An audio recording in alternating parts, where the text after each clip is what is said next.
Ladies and gentlemen, I would like to summarize for you the meeting that I have just had with the bipartisan leaders, which began at 8 o'clock and was completed 2 hours later.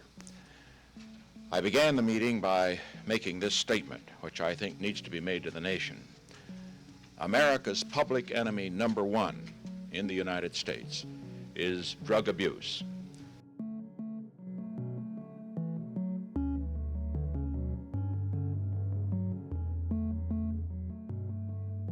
On June 17, 1971, President Richard Nixon declared the war on drugs. In the months leading up to this declaration, the Nixon administration manufactured a narrative of national crisis, insisting that drug use threatened the very fabric of American society. Meanwhile, tensions in the United States were only escalating. Anti-Vietnam War protests were running through the nation, with events like the May 1970 student strike, the 1967 March on the Pentagon, draft resistance efforts, and many more. Also during this time, reports of heroin usage amongst Vietnam veterans was rising, despite conflicting findings. One research paper, written by Lee Robbins et al., found that amongst a random sample of 470 Army enlisted men, over half had tried narcotics of some kind. Interestingly, however, in the 8 to 12 months since returning home, less than 1% had shown signs of opiate dependence. However, with many stories labeling heroin usage amongst Vietnam veterans as a national crisis, Richard Nixon now had the perfect alibi to enforce one of the most lethal attacks on non-white communities the United States had seen since the passing of the Civil Rights Act in 1964. But to get a complete understanding, we need some background information on the history of opioid usage in the United States.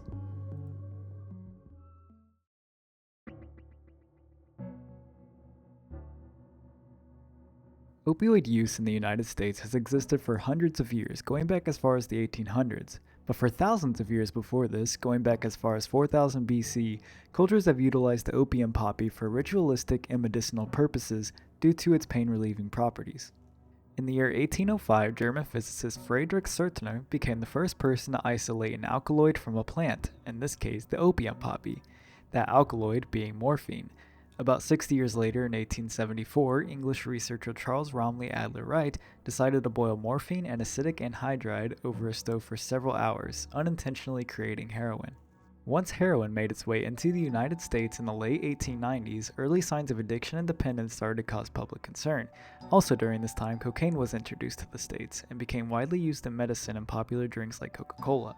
Cocaine usage was popular until the early 1900s, when the media started associating it with black and non-white populations. This distress led to the establishment of the Harrison Narcotics Tax Act of 1914, which regulated and taxed the production, importation, and distribution of opium and coca. While opium and coca became regulated, they were still legal for medical usage, and doctors originally continued prescribing narcotics to addicted patients. However, between 1915 and 1919, several Supreme Court rulings criminalized doctors prescribing narcotics. These rulings effectively started the long-term trend of addiction being criminal rather than medical. These events pushed narcotic users into illegal networks of distribution. Shortly after, around 1930, the Federal Bureau of Narcotics was established, and Harry Anslinger became its first commissioner. At the time, the Bureau had very little federal funding, so Anslinger needed to show Congress that the FBN was necessary. To do so, Anslinger developed relationships with local crime reporters, Time magazine, Hearst newspaper, among many other media outlets.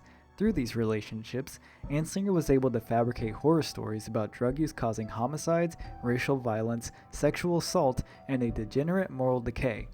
For years prior to this point, newspapers had already begun weaponizing drug use in order to frame minority populations, with absurd stories coming out about black men becoming unstoppable and, I quote, resistant to bullets when on cocaine. Despite these early trends, the establishment of the Federal Bureau of Narcotics marked a massive shift in drug restriction, as it professionalized and weaponized racialized drug laws in a much more systemic way. This strengthened significantly once Anslinger shifted the Bureau's focus away from opiates, instead focusing on cannabis, which was much easier to criminalize against low-level users. Additionally, cannabis was already associated with racial minorities and immigrants through media portrayals. These populations already lacked political protection, making them an easy target for Anslinger, initiating drug-related mass incarcerations. These racial associations, largely fabricated by media and political campaigns, culminated in the form of the 1937 Marijuana Tax Act, which effectively criminalized the majority of non-medical cannabis. Despite this, cannabis use increased once again in the 1960s, setting the stage for Richard Nixon's establishment of the war on drugs.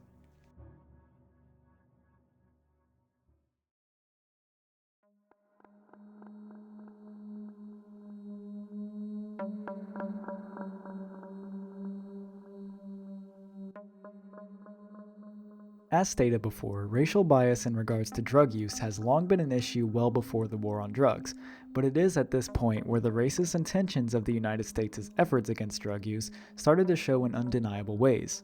On October 27, 1970, the Controlled Substances Act was passed, which established which drugs were legal or not and what penalties applied. This was done through the scheduling system, which determined how federally regulated each drug was. Schedules 2 through 5 were drugs that ranged from high to low potential of abuse and dependence, but these drugs still had acceptable medical usage. On the other hand, Schedule 1 drugs are labeled as having high potential for abuse and dependence, with zero acceptable medical usage.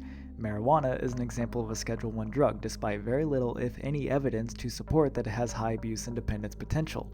Additionally, marijuana does have benefits for people suffering chronic pain, muscle spasms, insomnia, and many more medical conditions, with research still being conducted but difficult to complete due to these federal regulations.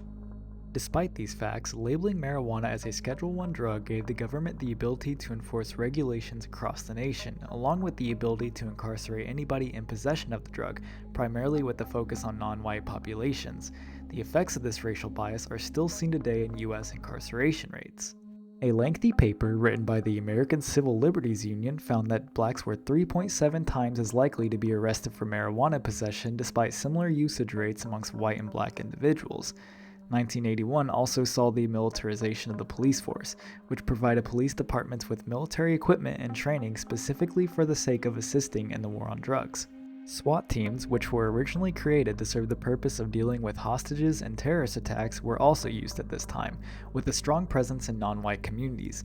These factors worsened mass incarceration for these populations and saw drug users being treated as violent criminals and arrested, rather than focusing on rehabilitation and recovery. The war on drugs also had a focus on cocaine usage, but in a much different way. Cocaine was largely used by white people with high socioeconomic status due to the expensiveness of the drug.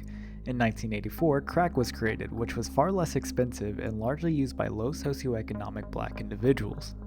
Crack and cocaine are essentially the same substance, with very similar chemical makeup. Crack is made with cocaine and involves mixing the substance with ammonia or baking soda and heating it to remove the hydrochloride from cocaine. In general, however, the substance is no more or less dangerous or addictive than cocaine. Despite this, in 1986 the Anti-Drug Abuse Act was passed, which saw the implementation of a minimum sentencing for the possession of crack cocaine and powder cocaine with harsh discrepancies. The law imposed a 100-to-1 ratio between sentencing for crack and cocaine. 500 grams of cocaine resulted in the exact same sentence as 5 grams of crack, a clear example of drug laws at this time disproportionately targeting black and non-white communities, especially considering that the drugs are essentially the same substance. Annual drug-related deaths also point out the absurdity of these policies and shifts.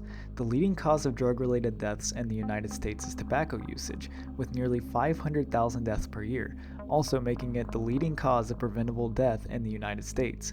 This is followed by alcohol consumption, resulting in around 180,000 deaths per year. These drugs are both fully legal and acceptable given the fact that you're 21 or older. Additionally, given the definitions defined by the scheduling system, alcohol and tobacco have significantly higher potential for abuse and are much more deserving of Schedule 1 classification than marijuana, a drug with little to no potential for addiction.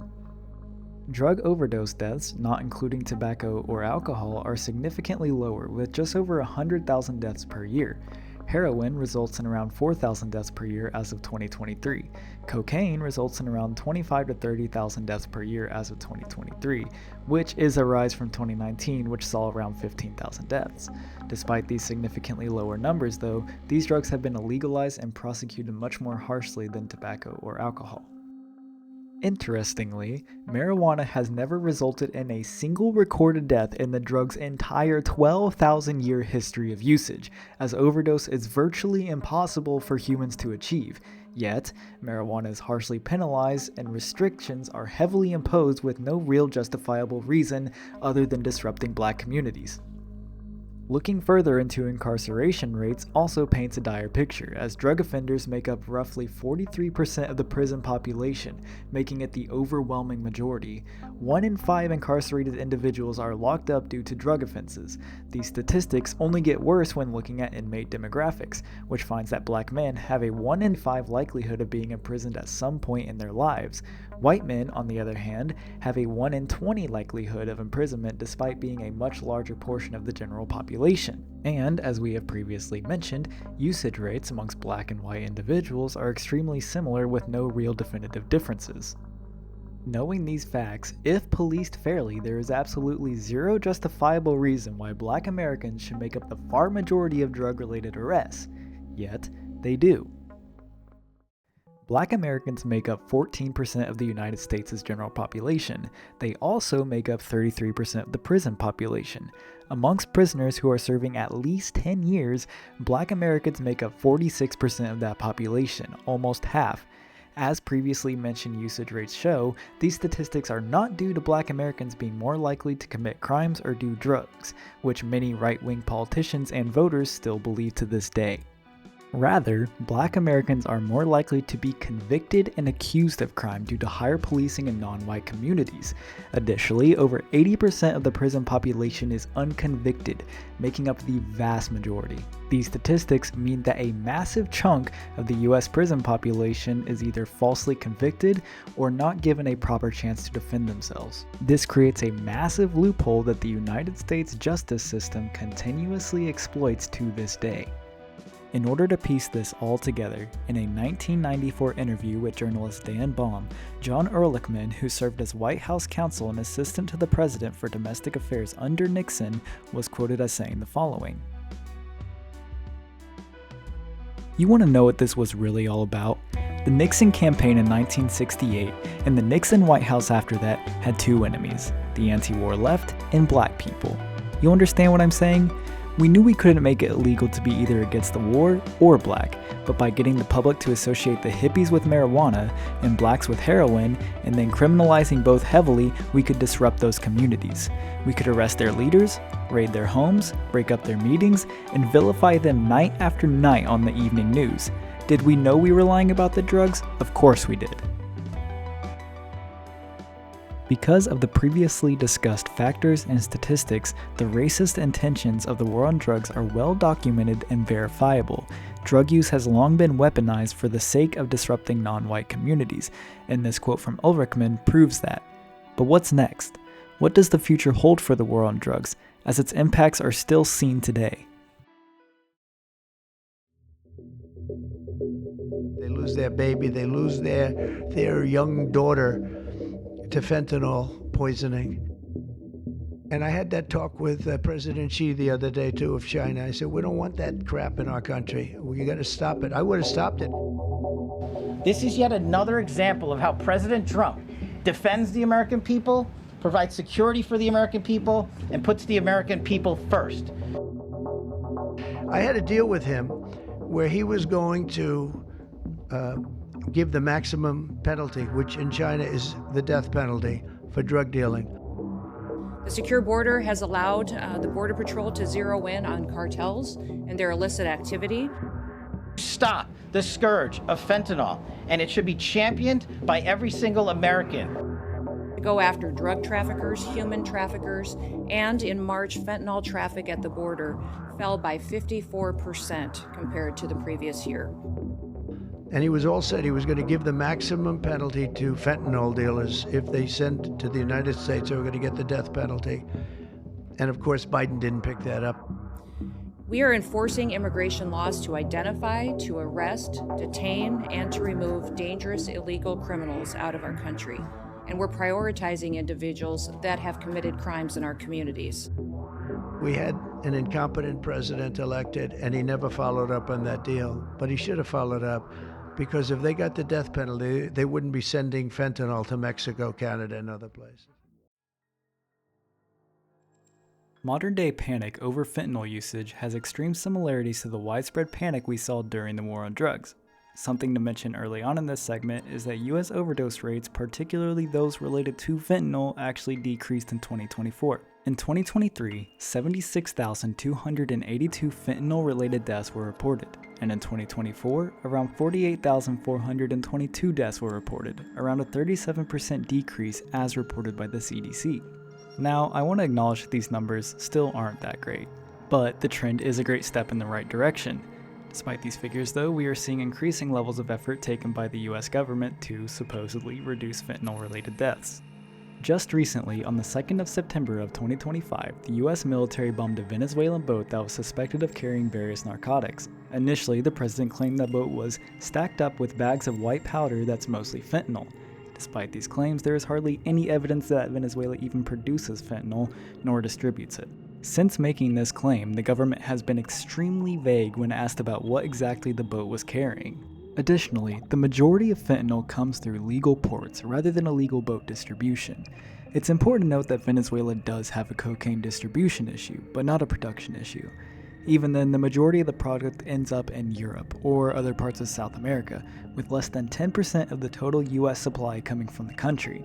With all those facts, it becomes apparent that Venezuela's role in drug distribution is rather negligible compared to other involved countries, meaning there are likely other motivators for bombing these boats.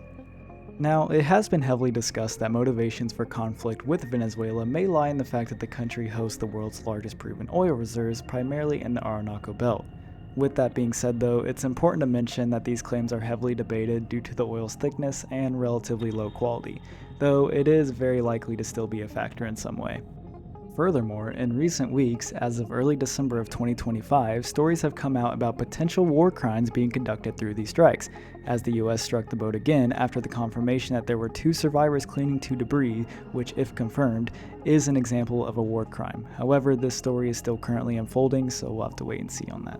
Lastly, since the initial strike, at least 21 lethal strikes on suspected Venezuelan drug boats have been carried out, killing more than 80 people as stated by the Pentagon. Despite this, we are still seeing very similar trends here.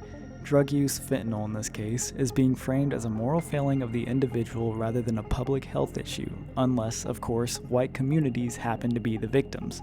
Contributing to these issues, media framing has shown very similar trends to the opioid epidemic, with sad stories coming out about how white lives have been taken far too early, while tragic stories of non-white victims are virtually non-existent and tend to look at the criminality of the drug's usage rather than the larger picture. As a matter of fact, it is almost impossible to find a sad story about a non-white victim. Typically, what you find instead is a crime report, or a report of death. This is especially alarming when looking at the actual statistics. Black Americans have significantly higher fentanyl-related death rates than white Americans, around 50% more likely. The drug is also spread at a disproportionately higher rate in black communities, something the United States has already seen during the 1980 spread of cocaine, which the government was heavily involved in. Finally, to wrap everything together, we are seeing the start of another major offensive against drugs for the United States, and the racial disparities of their response is already evident. It is important to keep a close eye on these trends and to stay as informed as possible so that history does not repeat itself.